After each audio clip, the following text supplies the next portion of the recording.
جب ہار اور جیت کا فیصلہ اللہ کے حوالے کر دو تو نصیب سے لگائی ہوئی ساری جنگیں ختم کر دینی چاہیے، اس لیے نہیں کہ اب تم کچھ بدل نہیں سکتے، بلکہ اس لیے کہ تمہارا یقین تمہارے وسوسوں سے زیادہ مضبوط ہے۔ اس کی مصلحت اور وقت کی ترتیب نہ سمجھنے کے باوجود بھی جب تم صبر کر لیتے ہو تو وہ ساری چھپی ہوئی حقیقتیں تمہیں سمجھا دیتا ہے اور فیصلہ بھی تمہارے حق میں سنا دیتا ہے۔ تم جو مانگتے ہو وہ اسے تم تک آخر کار کھینچ کر لے آتا ہے، وہ تمہیں ادھورا رکھ کے ہی مکمل کر دیتا ہے۔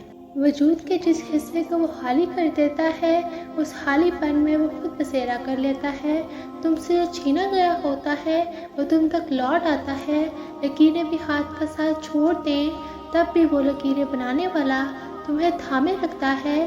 پھر تم اس بات کو سمجھو یا نہ سمجھو، تم دعا کرنا کبھی مت چھوڑنا۔ دنیا میں ایسا کچھ نہیں ہے جو دعا سے نہ مل سکتا ہو۔ خدا سے بے خبر رہے جب تک، ہم تڑپتے ہی رہے تب تک۔ اب جو اسے سارا قصہ سنایا ہے تو بڑی مدتوں کے بعد ہمیں صبر آیا ہے۔ جو وہ چاہے تو کیا نہیں ممکن، وہ نہ چاہے تو کیا کرے کوئی۔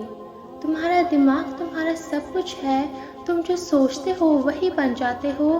ایک لڑائی یہ بھی ہے کہ آپ کون ہیں اور کیا بننا چاہتے ہیں۔ یہ احساس بہت خوبصورت ہے جب اللہ کی محبت کو محسوس کرتے ہوئے زبان خاموش ہو مگر آنکھوں سے آنسو بہنا شروع ہو جائے۔ امید کو ڈھونڈا نہیں جاتا، امید کو رکھا جاتا ہے۔ لوگ آپ سے سب چھین سکتے ہیں لیکن آپ کا صبر، یقین، حوصلہ اور استقامت آپ کے اندر کے مضبوط انسان کو نہیں چھین سکتے۔ اقبال نے توڑ دی تسبیح اس لیے، کیا گن کے نام لوگے اس خدا کا جو بے حساب دیتا ہے۔ آخرت میں نیکیوں کو گنا نہیں بلکہ تولا جائے گا، اس لیے اچھے اعمال کی تعداد کو نہیں بلکہ ان کے معیار پر دھیان دیں۔ لوگوں کی اکثریت کو مت دیکھو کہ لوگ کدھر جا رہے ہیں، صحیح راستہ اپناؤ چاہے اس راستے پر آپ اکیلے ہی کیوں نہ ہو۔ حق کی پہلی نشانی یہ ہے کہ انسان اکیلا رہ جاتا ہے۔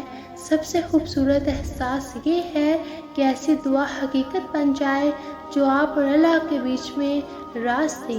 شاخوں سے پتوں کا گرنا محض موسم کی تبدیلی کا پیش خیمہ نہیں ہے بلکہ یاد دلاتا ہے کہ ہر شے فانی ہے۔ عبادتیں تسبیحوں سے مشروط نہیں، نیتوں کی پابند ہوتی ہیں۔ نیتوں میں کھوٹ ہو تو برسوں کی ریاضت بیکار جاتی ہے۔ دعا نصیب والوں کو ملتی ہے، اس لیے جب کوئی آپ کو دعا دے تو اس کے لفظوں پر صدقے دل سے آمین کہو۔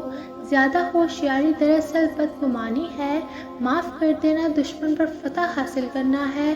یہ جو تمہارا نفس ہے نا، اگر تم اسے خیر میں مصروف نہیں کر لیتے تو یہ تمہیں شر میں مصروف کر لے گا۔